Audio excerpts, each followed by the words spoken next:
Hi guys, I'm so excited to be sharing today's recipe with you. I love cheesecake, I love creme brulee, and today on Sweet Talk, I'm combining the two into one decadent dessert. This is Brûléed vanilla bean cheesecake. So I'm starting with a graham cracker crust, just like you would for a traditional cheesecake.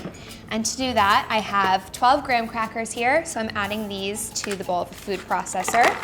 Just break them up a little bit first so it's a little bit easier for them to process. Now add a little sweetness, 3 tablespoons of granulated sugar.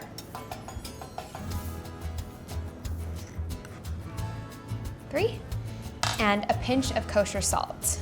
Helps balance the crust. So I'll pulse this until they're fine crumbs. All right, that looks great. So now I'm adding 5 tablespoons of melted butter. So now give this one more pulse to combine. And you're looking for a texture where you can kind of squeeze it together and it'll hold like wet sand. So now I'm adding this to a 9-inch tart pan. This has a removable bottom, which makes it really easy to come out once it's baked. And I like to start with a little bit and kind of push it around the edges. And once you have a ring like that, you can take a little measuring cup and push it into the walls of the tart pan. Try not to push any of our crumbs here over the side. So this gives a nice sturdy wall around the edges of the tart. That looks good.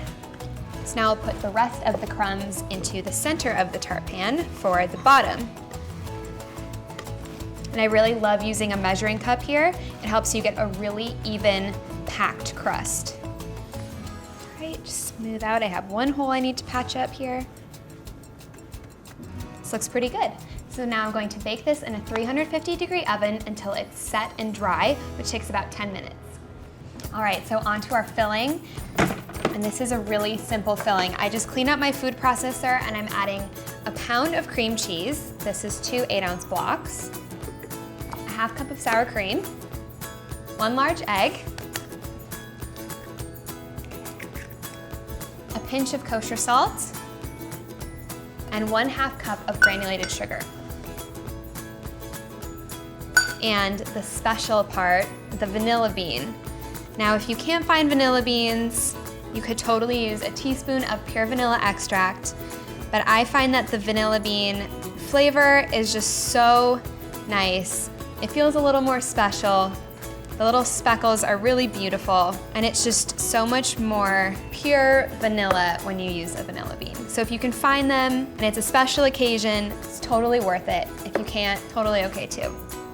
So the vanilla bean, and now we just put the top back on, process this until it's smooth. You give it one scrape. You can see all of the vanilla bean flecks in there. The little seeds, I think they're so stunning. All right, make sure that we get all the sugar and egg yolk off the sides here. And one more pulse until it is smooth. Just like that, our filling is done. So I'm going to pour this into our graham cracker crust.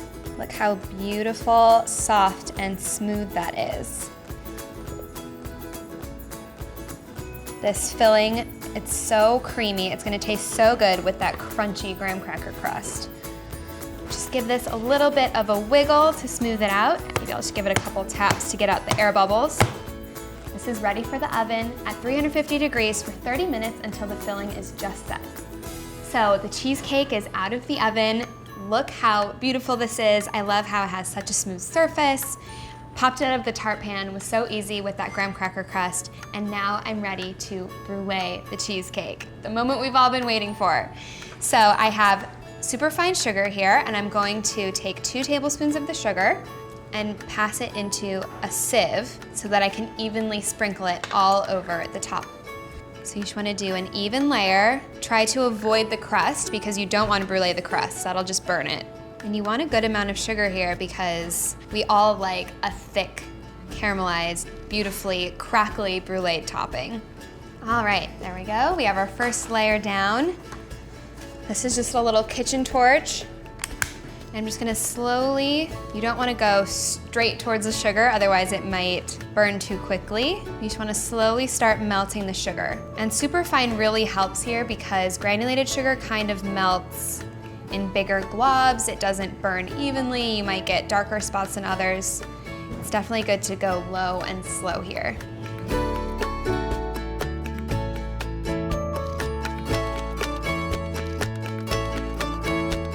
We have a good start on our Brûléed topping, and now I'm just gonna do 2 tablespoons more to make sure it's really evenly covered. It helps to kind of see where I need to add more sugar. It looks like I need some over here, and this will ensure a perfectly even golden brulee.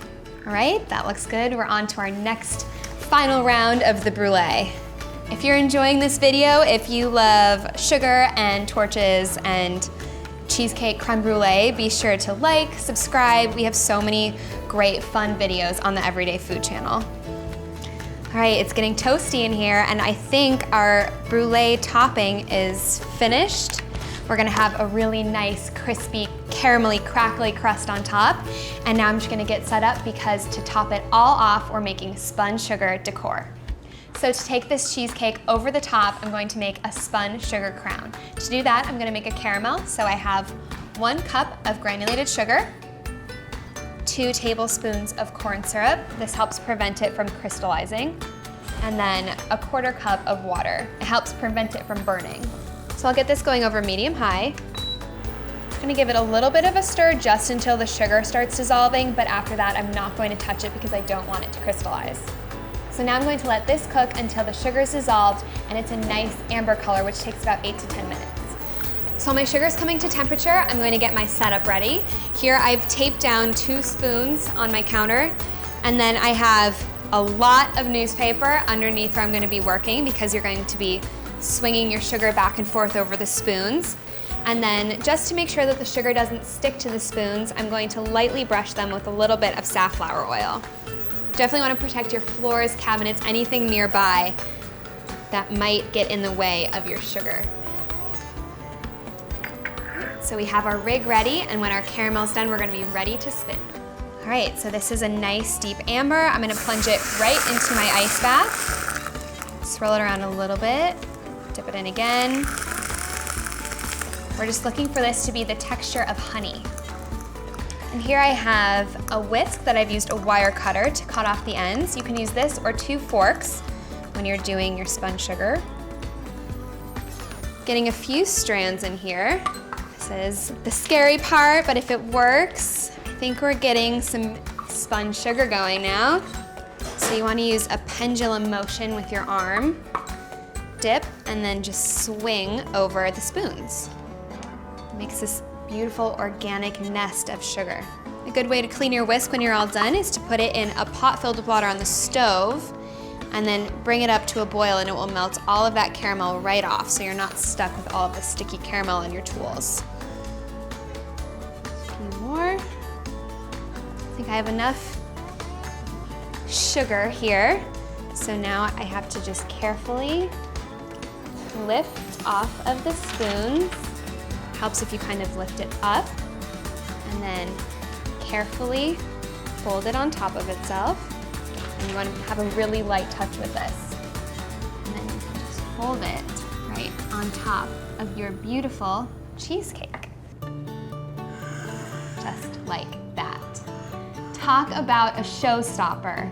Not only is it delicious, but it's so elegant. I know your guests are going to be absolutely amazed when you serve this at your next dinner party. It takes a little bit of effort, but it's so worth it. Enjoy.